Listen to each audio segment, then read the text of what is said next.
देखिए दोस्तों, आज मैं आपको एक 12 वर्षीय बहादुर लड़की की कहानी सुनाऊंगी। चलिए। एक 12 वर्षीय नीतू नाम की लड़की बहुत समझदार और बहादुर थी। वह एक छोटे से गांव में रहती थी और उसके दो छोटे भाई बबलू और डब्बू भी थे। माता पिता मजदूरी करते थे और सुबह ही खाना बनाकर खा पीकर घर से निकल जाते और फिर दिन ढलने पर ही वापस लौटते थे। उनके पीछे नीतू ही घर का सारा काम काज और भाइयों की देखभाल करती थी। एक दिन की बात, घर के छुटपुट के काम में नीतू लगी हुई थी कि उसका सबसे छोटा भाई डब्बू भागता हुआ घर आया और जोर जोर से दरवाज़ा खटखटाने लगा। नीतू ने दरवाज़ा खोला तो अपने भाई को बदहास हालत में देखकर घबरा गई। उसने उसने डब्बू से पूछा, क्या बात है?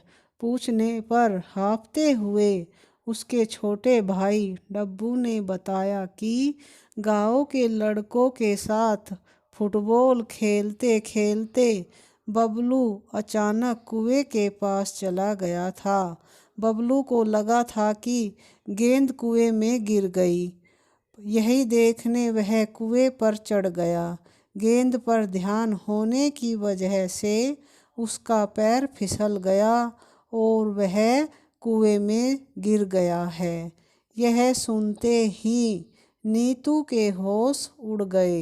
उसे पता था कि वह कुआं बहुत गहरा है। उसके दिमाग ने तेज चलना शुरू कर दिया। उसने घर में इधर उधर नज़र घुमाई। जब उसे रस्सी जैसी कोई वस्तु नहीं दिखी तो उसने तुरंत अंदर जाकर अपनी माँ की 4-5 साड़ियाँ निकाली और नंगे पैर ही डब्बू के साथ दौड़ पड़ी। कुएं पर पहुंची तो देखा कि बाकी सारे बच्चे वहाँ से भाग गए थे।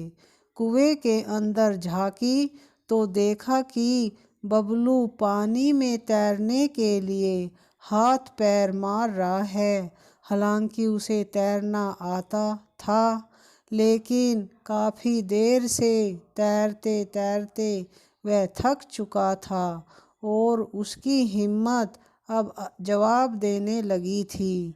नीतू ने भाई को आवाज़ लगाकर हिम्मत बधाई और तैरते रहने की हिदायत भी दी।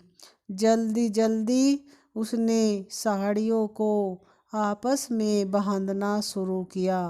बांधने के बाद एक एक गांठ को खींच खींच कर देखा कि कहीं गांठ खुल न जाए।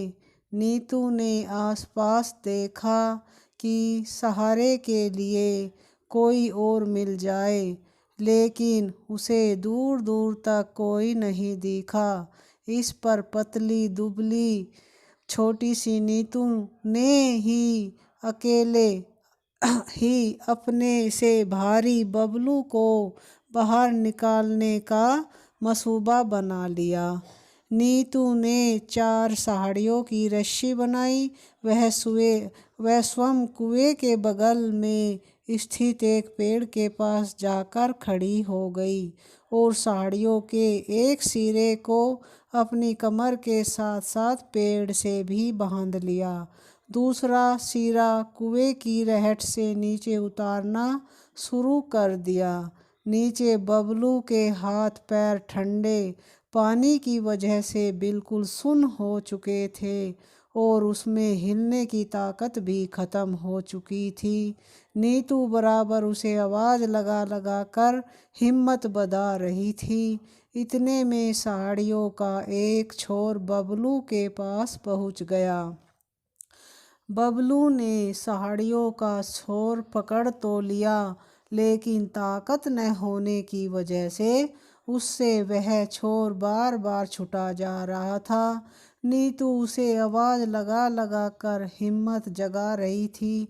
आखिर पूरी हिम्मत जुटाकर बबलू ने साड़ियों का छोर पकड़े रखा, लेकिन अब बबलू को खींचते खींचते नीतू के हाथ जवाब देने लगे।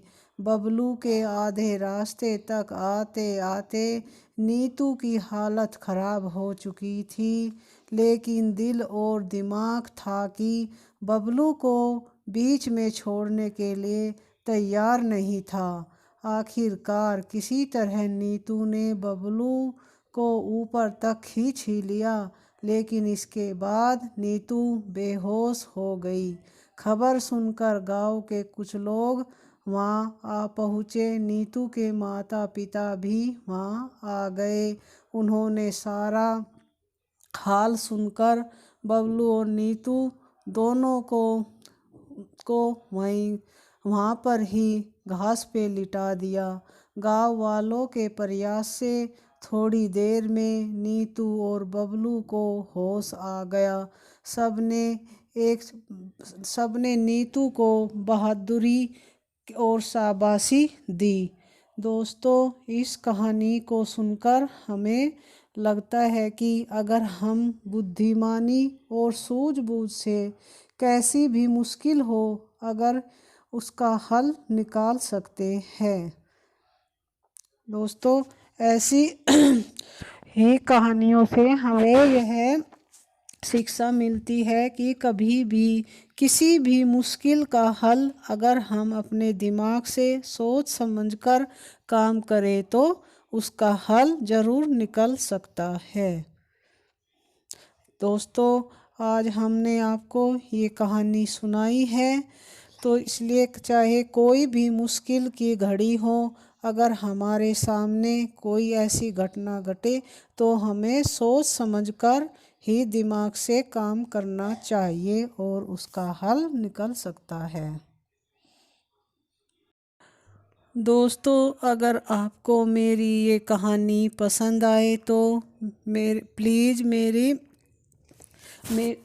वीडियो को लाइक करना और मेरे चैनल को सब्सक्राइब ज़रूर करना, ताकि आपको मेरी नई स्टोरी मिल सके।